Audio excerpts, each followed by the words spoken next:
Assalamualaikum warahmatullahi wabarakatuh. Jumpa kembali bersama reporter liputan 4 TV channel YouTube bersama saya Agus Maulana. Saat ini saya berada di rumah kediaman kakanda kita Bapak Haji Alikan Ibrahim SIP. Beliau merupakan ketua GNPF, Gerakan Nasional Pengawal Fatwa Ulama, dan juga bersama Pak Elvis selaku Panglima dalam hal ini, dan juga Pak Yandri. Selamat siang semuanya, salam sejahtera. Bersama Liputan 4 kali ini akan wawancara bincang-bincang khusus nih bersama Pak Haji nih. Sebelumnya terima kasih atas waktu dan kesempatannya Pak Haji, Pak Elvis dan Pak Yandri. Kali ini kita akan mengangkat topik terkait dengan maraknya hiburan malam, tempat-tempat maksiat dan juga penjualan minuman keras yang bebas di Kabupaten Oku ini tentunya. Dalam hal ini kan nih, gerakan ini selalu dilantangkan, disuarakan dengan kawan GNPF, Pak Haji dengan rekan-rekan yang lainnya di Kabupaten Oku, dan sampai saat ini tetap semangat tentunya. Dalam hal ini, hal ini sudah dibawa ke ranah DPRD Oku tentu melalui rapat dengar pendapat. Bahwasanya hal ini dipertanyakan oleh masyarakat Oku.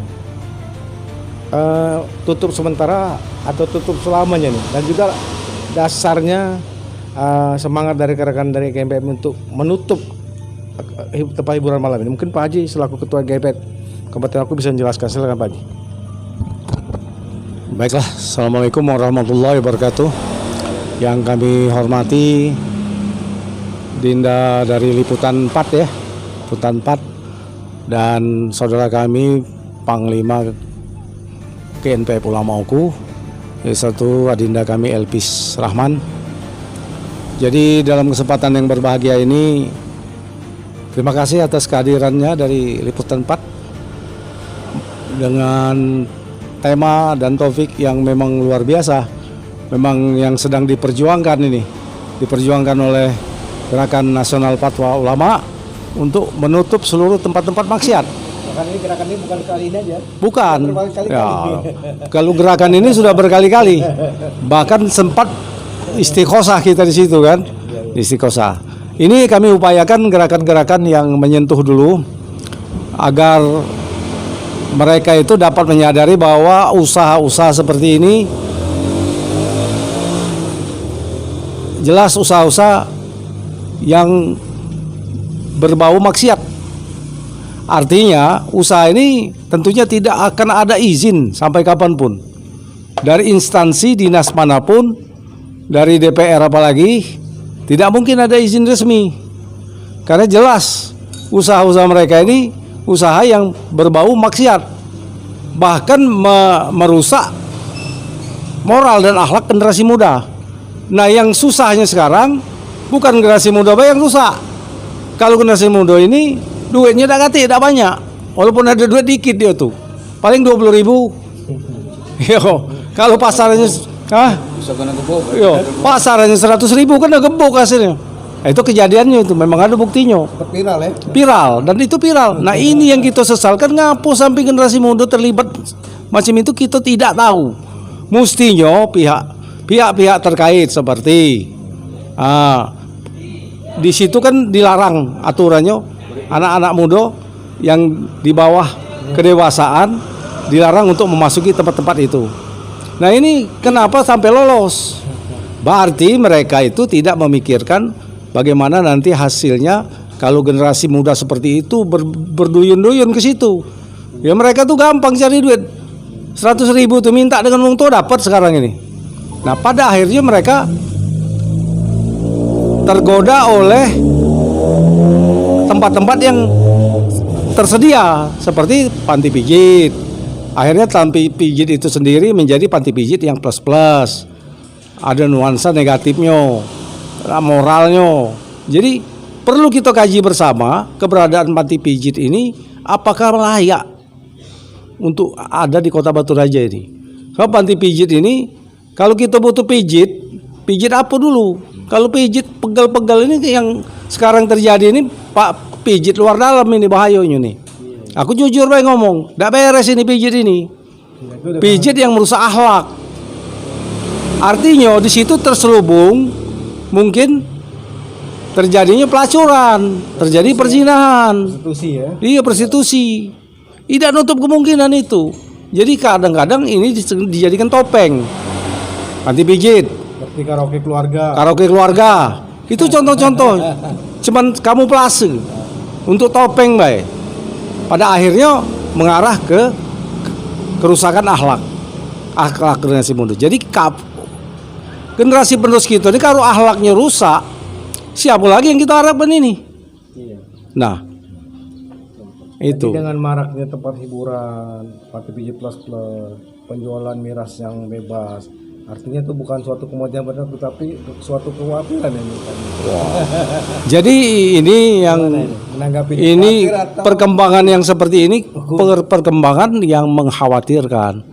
Karena generasi muda ini adalah generasi penerus. Harapan kita sesudah kita ini mereka yang akan meneruskan perjuangan dalam hal melaksanakan tugas-tugas kita yang belum selesai.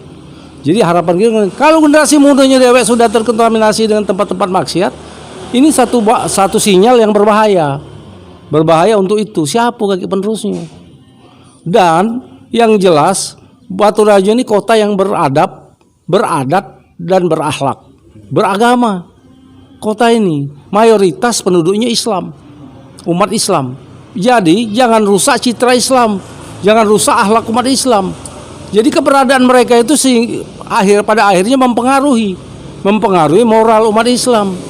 Jadi jelas-jelas kami mencurigai tentu adanya misi tertentu, misi untuk merusak moral umat Islam. Nah, ini kan Ini yang bahaya nih. gerakan Pak Haji dan kawan-kawan ini kan termasuk lantang ya di Kabupaten Oku di selaku ormas Islam yang menutup keras Iya. Nah, menanggapi kekhawatiran kalau ini ditutup semua, bagaimana dengan PAD daerah katanya nanti jadi berkurang, ini bagaimana menanggapinya selaku ormas Islam ya Pak Haji? Justru PAD daerah ini banyak.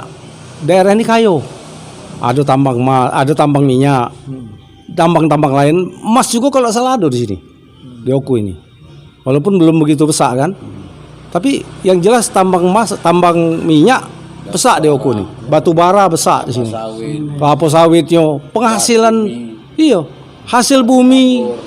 Apapun ini hasil Oku ini luar biasa. Oku ini kayo. Tidak butuh hasil distribusi dari tempat-tempat maksiat.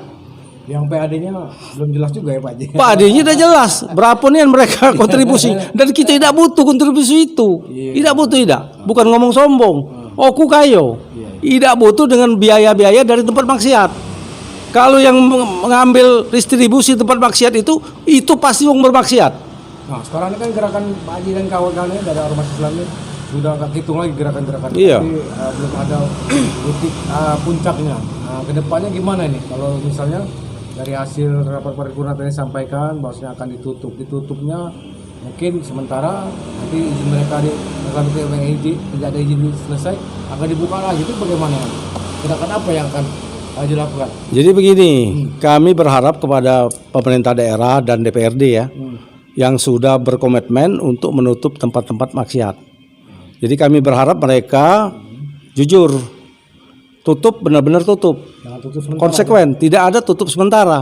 Ngurus izin, nanti Tidak ada. Dan begitu selesai buka dari lagi. mana izin itu? Mana ada di suatu daerah, suatu tempat yang memberikan atau membuat peraturan daerah untuk tempat-tempat maksiat itu legal? Tidak ada di manapun itu. Pasti dilarang tempat-tempat itu.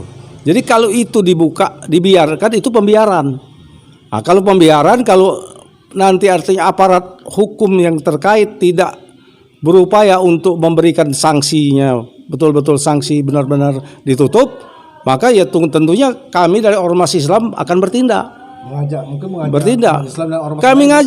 ngajak umat Islam untuk kita tutup langsung. Biar kami, entah kami gembok, entah kami apa kayak seperti yang sudah-sudah kan pernah kami gembok. Dan kami tidak setengah hati. Kami akan bertindak tidak setengah hati. Bukan artinya melawan.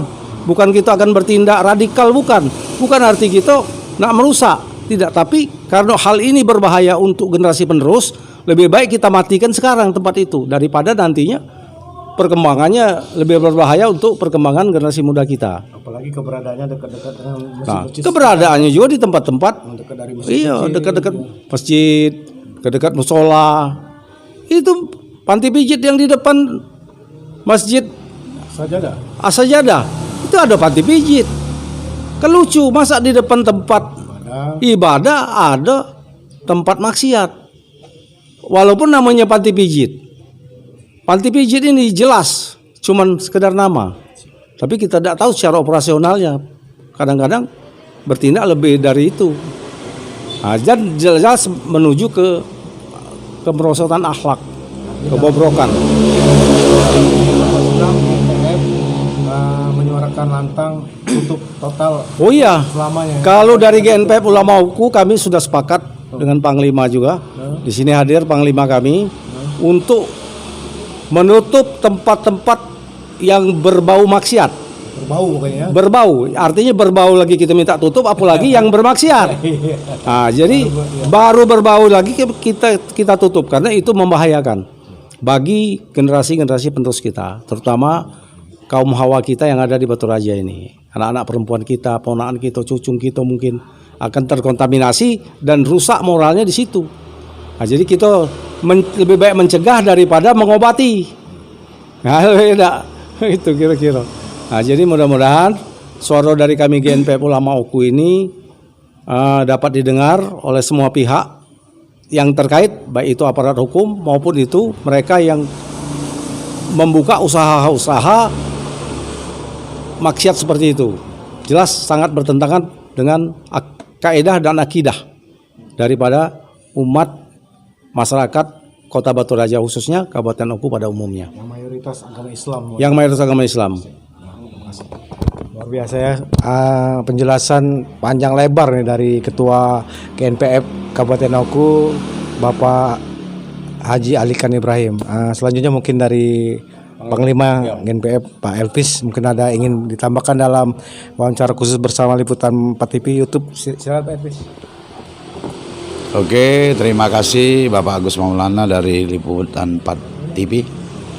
Assalamualaikum warahmatullahi wabarakatuh. Kami hanya ingin menambahkan ataupun menyampaikan bahwasanya beberapa hari yang lalu di DPRD itu telah digelar Pansus 3. Pansus itu yang membidangi ataupun menjadi mitra dari tempat-tempat hiburan malam. Dalam pansus itu disebutkan bahwasanya beberapa tempat hiburan malam yang beken di UKU ini itu tidak berizin. Tidak berizin. Sudah beroperasi tapi tidak boleh izin. Ya, mereka sudah bertahun-tahun, bahkan ada yang mungkin lebih dari 3 tahun mereka operasi itu. Bahkan rekomendasi yang mereka pintakan dari Dinas Perindak itu hanya rekomendasi gudang. Artinya usaha yang mereka buka itu kan bukan gudang, itu karaoke. Sudah melebihi dari karaoke. Sudah menjadi klub malam lah, mungkin kan klub malam ataupun diskotik kan, karena mereka buka sampai pagi itu. Mereka sampai pagi dan di sana ada PW ataupun LC, ada wanita menghibur ya. Juga ada minuman keras yang berbagai merek dari luar negeri itu kan, yang harganya mungkin dibeli pakai dolar, itu labelnya menggunakan dolar kan. Artinya memang merek-merek luar. Jadi di sini pada saat di DPRD pansus menggelar pansus itu, disitulah baru ketahuan bahwa mereka tidak ada izin. Artinya DPR dan pemerintah ini ditipu oleh mereka kan. Izinnya tidak ada. Apalagi izin minuman keras, apalagi izin diskotik itu tadi tidak ada mereka itu kan.